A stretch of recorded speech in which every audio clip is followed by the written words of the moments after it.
নারীরা যাতে রাগ না করে, নারীদেরকে বুঝ দেওয়ার জন্য আল্লাহ সব নারীদের নামে আলাদা একটা সূরা দিলেন। সূরার নাম, তার মানে আল্লাহ নারীকে খুশি রাখতে চায়, বিশ্বনবীও নারীদেরকে খুশি রাখতে চায়। আমার অনেকে বলে, হুজুর আপনি নারীদের পক্ষে কথা বলেন বেশি। আমি সবার পক্ষেই বলি, যার যেটা অধিকার তাকে সেটা দিতে হবে, ঠিক কিনা? নারীরা সম্মানিতা, তাদেরকে সম্মান দিতে হবে। বিশ্বনবী তাদেরকে সম্মান দিতেন। মা আয়েশাকে বিশ্বনবী সবসময় আগে সালাম দিতেন। সুবহানাল্লাহ পড়ে। খাদিজা রাদিয়াল্লাহু তাআলা আনহাকে আল্লাহ তাআলা আরশের উপর থেকে সালাম পাঠিয়েছেন। এজন্য নারীদেরকে সালাম দিবেন বেশি বেশি। ঘরে সুখ শান্তি নাই, অনেকে বল ঘরটা নাকি জাহান্নামের টুকরা, কারণ সালাম নাই। সালাম মানে শান্তি। সালাম মানে কি? সালাম মানে চিল্লায় বলেন। জান্নাতীরা যখন জান্নাতে ঢুকবে, ফেরেশতারা জান্নাতীদেরকে কি বলবে? সালাম, শান্তি। Enter the paradise with peace and security. শান্তি এবং নিরাপত্তার সাথে জান্নাতে ঢুকে যান। এজন্য ঘরটারে শান্তিময় বানাতে চাইলে সালাম দিতে হবে। কি দিতে হবে? আজ থেকে স্ত্রীকে সালাম দিবেন তো ইনশাআল্লাহ পড়েন। আমার মাইকের আওয়াজ যদি বোনদের কানে যায়, মাদের কানে যায়, আপনাদেরও বলি, আপনারাও আগে আগে সালাম দিবেন।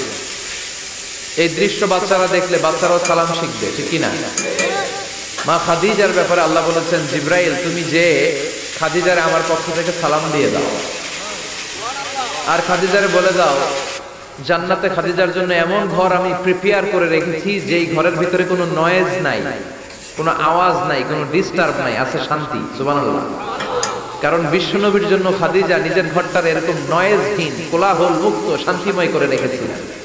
বিশ্বনবী কোলাহল পূর্ণ দাওয়াতি কাজ শেষ করে যখন ঘরে যেতেন, কলিজাটা ঠান্ডা হয়ে যেত। বিশ্বনবীর জন্য এমন একটা ঘর রেখেছিলেন মা খাদিজা, ওই ঘরে বিশ্বনবী যখন প্রবেশ করতেন, বাইরে যত মারপিট হয়েছে, মারামারি হয়েছে, কাফেরদের যত অত্যাচার সহ্য করেছে, ঘরে ঢোকার সাথে সাথে নবী সব ভুলে যেতে। এত মায়া, শান্তি, প্রশান্তির ঘর খাদিজা বানিয়েছিল। এজন্য আল্লাহ বলেছে, জিব্রাইল খাদিজারে বলো, খাদিজার জন্য এমন জান্নাত আমি রেখেছি যে জান্নাতে কোনো সাউন্ড নাই, আওয়াজ নাই, ডিস্টার্ব নাই, কোলাহল নাই, কোনো নয়েজ নাই। চিল্লায় পড়েন আল্লাহু আকবার। এজন্য মায়েরা খাদিজার জীবনী থেকে শিক্ষা, স্বামীর জন্য ঘরটারে প্রশান্তিপূর্ণ করে রাখবেন। প্রশান্তির একটা জায়গা যেন হয়।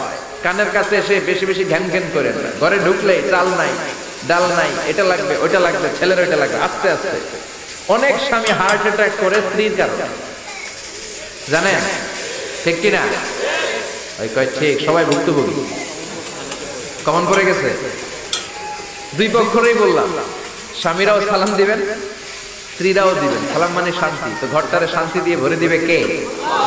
আর একে অপরের প্রতি শ্রদ্ধাবোধ রাখবেন। তো নারীদেরকে খুশি করার জন্য আল্লাহ সূরা দিলেন, সূরাতুন নিসা। যাদের হৃদয়ে আছে আল্লাহর ভয়, তারা